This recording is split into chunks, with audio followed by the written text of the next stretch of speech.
আমি নিয়ে এসেছি এখানটায় 10 টাকার মাত্র খড়িমাটি, যেটা আমার এই বাগানের যত গাছ আছে প্রত্যেকটা গাছের দিয়েও কিন্তু অর্ধেকের বেশি পরিমাণ থেকে যাবে।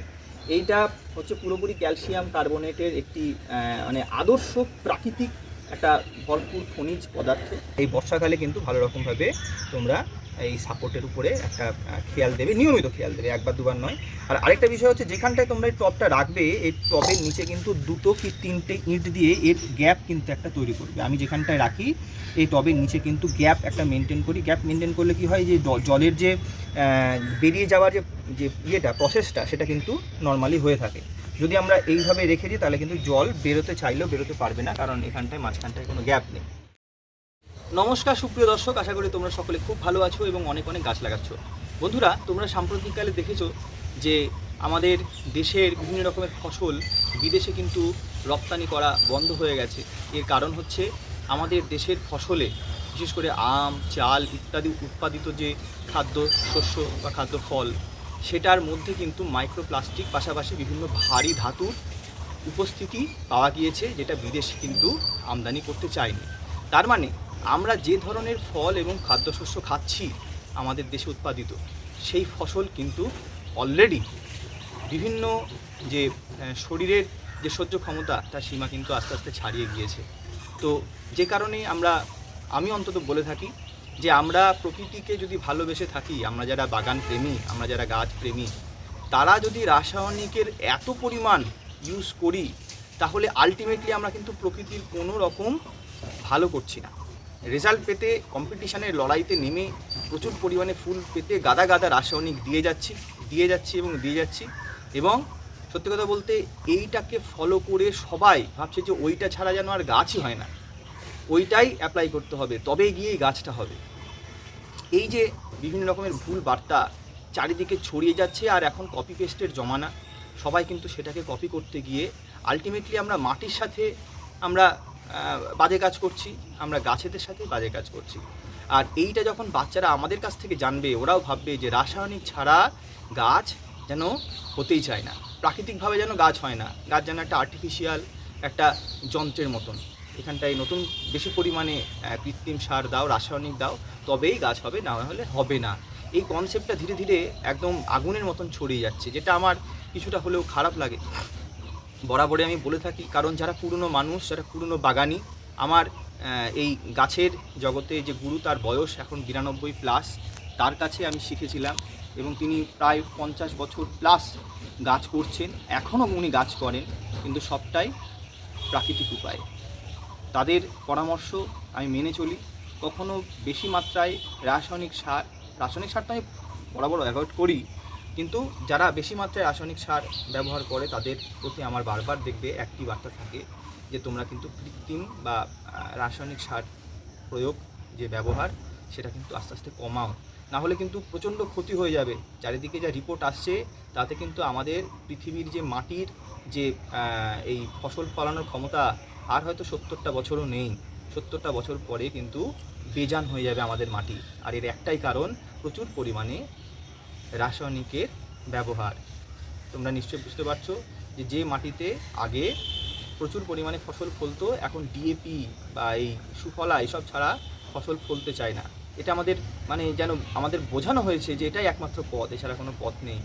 যাই হোক, এটা একটা অন্য লেভেলের বিষয় বলে ফেললাম। এখন এই মুহূর্তে বর্ষাকালে আমরা গাছের যত্ন তো নিচ্ছি, আর বর্ষাকালে আমরা জানি প্রচুর পরিমাণে ডালপালা ছাড়ে। এটা একটা বুগেনভিলিয়ার অ্যাডার্না ভ্যারাইটির কাগজ ফুল গাছ। দেখো কীরকমভাবে ডালপালা ছেড়ে একটা জংলি একটা ব্যাপার ও নিয়ে এসেছে। আর আমি চাই এই জংলি ব্যাপারটা এই গাছটার মধ্যে থাকুক, মানে যেটা হচ্ছে কম্প্যাক্ট শেপ গাছ তো আমরা দিয়েই থাকি। আমি দু একটা গাছের উপরে একটু এক্সপেরিমেন্ট করতে চাইছি, যে একটা জংলি, একটা অবিন্যস্ত, একটু আলখাল্লা, একটু এইরকম একটা শেপের গাছ, সে কেমন ফুল দিতে পারে, বা যখন ফুল দেয় তার রূপটা কেমন হয়, আমি সেটাই একটু এই বছর একটু ওয়াচ করতে চাইছি। এই গাছটাকে নিয়ে একটা এক্সপেরিমেন্ট করতে চাইছি। এই গাছটাকে আমি মোটামুটি ছেড়ে রেখেছি, শুধুমাত্র ডগাগুলোকে আমি নিয়মিত পিঞ্চিং করছি, যাতে ডাল আরও বাড়ে, আরেকটু বেশি ঘন, আরেকটু বেশি ঝোঁপালো হয়।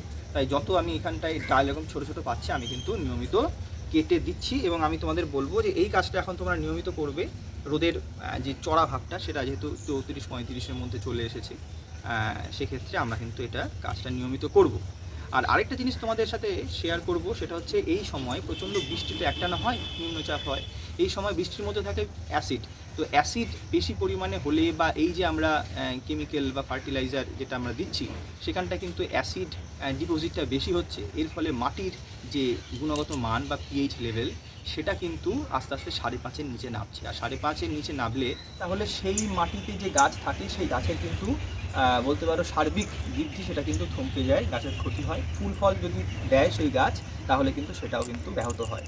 তো এই কারণে আমরা এই মুহূর্তে যেটা প্রাকৃতিক উপায় করতে পারি সেটা হচ্ছে মাটির পিএইচের যে ব্যালেন্স সেটা করতে পারি, এবং এর জন্য সবথেকে সস্তার সবথেকে কাছেই তোমরা যেটা সহজলভ্য জিনিস তোমরা পেয়ে যাবে সেটা হচ্ছে খড়ি মাটি।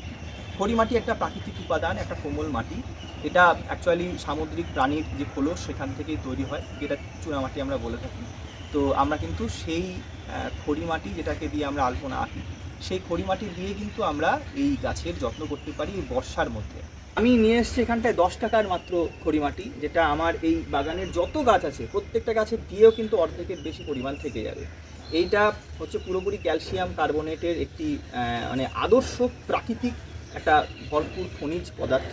এই খড়ি মাটি 10 টাকা, এর দাম 10 টাকা, এবং 10 টাকাতে কিন্তু আমার গোটা বাগানে ক্যালসিয়ামের যে ঘাটতি গাছের সেটা কিন্তু অভাব পূরণ করতে পারে, that too by the use of natural substance.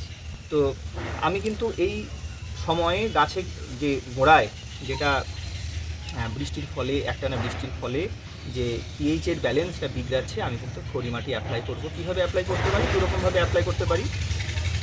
একটা তো হচ্ছে সরাসরি মাটিতে প্রয়োগ করে 1 গ্রাম আমরা ইউজ করতে পারি, 1 গ্রাম বড় টবের ক্ষেত্রে 1.5 গ্রাম মতো ইউজ করতে পারি, এবং সেটাও বছরে 1 বার কি বছরে 2 বার ম্যাক্সিমাম। নিয়মিত করলে আবার মাটির যে নেচার সেটা কিন্তু আবার অ্যালকালাইন হয়ে যায়, ক্ষারীয় হয়ে যায়, ছাতের উপরে উঠে গেলে তো সেটা আবার উল্টো এফেক্ট স্টার্ট করে দেয়। তো সেই কারণে আমরা বছরে 1 বার এটা দিতে পারি, এবং বর্ষার সময় দেওয়াটা আদর্শ আমি বলে মনে করি। পাশাপাশি মিডিয়া যখন প্রস্তুত করা হবে তখনও কিন্তু আমরা এইভাবেই একই রেশিওতে আমরা এটাকে ইউজ করতে পারি। আরেকভাবে দেওয়া যায়, সেটা হচ্ছে জলের সাথে ডাইলিউট করে ওই লিটারে একটুখানি 1 গ্রাম মতন গুলে, লিটার বলতে কি এখানে যতটুকুনি জল দেবে সেটা জলের সাথে মিশিয়ে আমরা কিন্তু 1 গ্রাম পরিমাণ মতন এই খড়ি মাটি দিতে পারি, যেটা ক্যালসিয়াম কার্বনেটের একটা সুন্দর একটা আধার। তো এইভাবে কিন্তু আমরা দিতে পারি। আর নিয়মিত, যেটা এর আগের ভিডিওতে তোমাদের দেখিয়েছি, যে এই মুহূর্তে আমাদের কিন্তু গাছের গোড়া থাকবে একদম পরিষ্কার পরিচ্ছন্ন, মাটিটা একটু খুঁড়ে দেবে, জৈব সার প্রয়োগ করবে। আর যেটা মেন সেটা হচ্ছে এই জাতীয় গাছ যেগুলো অবিন্যস্ত মতন হয়ে যায় সেগুলো কিন্তু ঝড়ে ভালো রকম প্রভাব মানে পায়। তো আমি যেহেতু এই গাছটার উপর একটা এক্সপেরিমেন্ট করতে চাইছি কি দাঁড়ায় বিষয়টা, এই বছর তো আমি শীতকালটা দেখতে চাইবো যে মার্চ মাস পর্যন্ত এই গাছটা প্রথম কথা থাকে কি না। এত ডালপালা ছড়িয়ে এই আমি ঠেকিয়ে রেখেছি, বিভিন্ন রকম গাছের মধ্যে দিয়ে রেখেছি যাতে ঝড়ের প্রভাবটা এর উপরে কম পড়ে। আর আরেকটা হচ্ছে এই প্রত্যেকটা ডালকে কিন্তু খুঁটি দিয়ে ভালো করে সাপোর্ট দিতে হবে। যেমন এইখানটায় একটা ডাল ছিল, দেখো নিয়মিত, দেখো এটা না করলে কিন্তু এই দড়িটা কিন্তু পচে গেছে। তো তোমাদের যে খুঁটি বা সাপোর্ট সেটাকে কিন্তু নিয়মিত লক্ষ্য করবে, এবং এই যে সাপোর্টের যে নিচের গোড়া ধীরে ধীরে পচে যায়, তো দেখে মনে হয় দাঁড়িয়ে রয়েছে কিন্তু আসলে কিন্তু এটা নড়বড়ে বা একটু হাওয়া দিলে এই মেন যে স্টেম তার আগে এটা ভাঙে, তো সাপোর্ট ওই নামটা বাঁচতেই থাকে। তা এই বর্ষাকালে কিন্তু ভালো রকমভাবে তোমরা এই সাপোর্টের উপরে একটা খেয়াল দেবে, নিয়মিত খেয়াল দেবে, 1 বার 2 বার নয়। আর আরেকটা বিষয় হচ্ছে, যেখানটায় তোমরা এই টবটা রাখবে এই টবের নিচে কিন্তু 2 কি 3টে ইঁট দিয়ে এর গ্যাপ কিন্তু একটা তৈরি করবে। আমি যেখানটায় রাখি এই টবের নিচে কিন্তু গ্যাপ একটা মেনটেন করি। গ্যাপ মেনটেন করলে কি হয়, যে জলের যে বেরিয়ে যাওয়ার যে ইয়েটা প্রসেসটা সেটা কিন্তু নর্মালি হয়ে থাকে। যদি আমরা এইভাবে রেখে দিই তাহলে কিন্তু জল বেরোতে চাইলেও বেরোতে পারবে না, কারণ এখানটায় মাঝখানটায় কোনো গ্যাপ নেই। তো আমরা যখন এটা টবটা বসাবো তখন যেন অবশ্যই নিচে 3টে কি 4টে ইঁট, বা যদি কারোর কাছে কোনো ইয়ে থাকে টব বা প্লান্টার হোল্ডার থাকে, হোল্ডার তো এখন বেশ দামি, তা আমি তো দাম এখন এই মুহূর্তে অ্যাপ্লাই করতে চাই না। যেটা নর্মালভাবে আমরা করে থাকি যুগ যুগ ধরে, সেটাই নিচের টুকরো টুকরো দিয়ে আমি কিন্তু একটা গ্যাপ মেনটেন করি যাতে জলটা পাস হয়ে যায় এবং হাওয়া চলাচলটা করে। তো এই কাজটা কিন্তু তোমাদেরকে নিয়মিত আমি করতে বলবো। এখন খড়ি মাটিটা অ্যাপ্লাই করতে বলছি, তোমরা নিজের এলাকার যে মুদিখানার দোকান সেখানে কিন্তু পেয়ে যাবে ইজিলি। 5 টাকা নিয়ে আসলেই তোমাদের কিন্তু মোটামুটি হয়ে যাবে 1 বছরের কাজ। তো এটাই ছিল আজকের একটা ইনফরমেটিভ ভিডিও। আশা করি তোমাদের কাজে লাগবে। বর্ষাকালে কাগজ ফুলের এই পরিচর্যার একটা ছোট্ট টিপস আমি তোমাদের সাথে শেয়ার করলাম। কাগজ ফুল সংক্রান্ত বিভিন্ন পরিচর্যার ভিডিও আমি তো নিয়মিত শেয়ার করে থাকি, তোমরা জানবে। এবং যদি ভালো লেগে থাকে তাহলে বন্ধুদের সাথে তোমরা শেয়ার করতে পারো, যারা গাছ করছে তাদেরকে শেয়ার করতে পারো, তাহলে তারাও এই বিষয়গুলো সম্পর্কে সচেতন থাকবে। প্রাকৃতিক উপায়ে গাছ করো, এটাই আমার হাত জোর করে বারবার রিকোয়েস্ট, কারণ আগামী প্রজন্ম কিন্তু প্রচণ্ড খারাপ সিচুয়েশনের মধ্যে পড়তে চলেছে যদি আমরা এইভাবে করতে থাকি। যদিও ছাদ বাগান একটা ছোট্ট পরিসর, কিন্তু চেতনাটা কিন্তু একই থেকে যাবে। সেই পরিসরটা যত বড় হবে আমাদের কিন্তু চেতনাটা পাল্টাবে না। তাই বারবার বলবো, প্রাকৃতিক উপায়ে গাছ করো এবং কেমিক্যাল ফার্টিলাইজিংয়ের ব্যাপার বা পেস্টিসাইডের ব্যাপারটা যতটা পারো অ্যাভয়েড করো, না দিলে নয় সেইখানটায় একমাত্র অ্যাপ্লাই করো। আজকের মতন টাটা।